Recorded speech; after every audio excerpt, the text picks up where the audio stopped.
Nigeria ayo ulidewamu dayati diwaya to omoya shalawa omo Nigeria pesinewa ilaiwa olola asi yawa yujani botito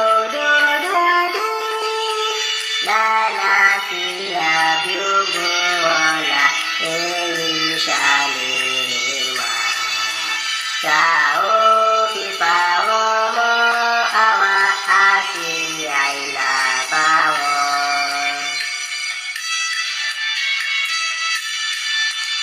Ọlọ́run ẹlẹ́dàá gbogbo wa bọ̀ ẹ̀bẹ̀ wá wọ̀nyí fún orílẹ̀-èdè wa ṣe kẹ́nìkan ò ní nira. Kàlàáfíà tó pọ̀ lọ́pọ̀ jẹ́ bùkún Nàìjíríà.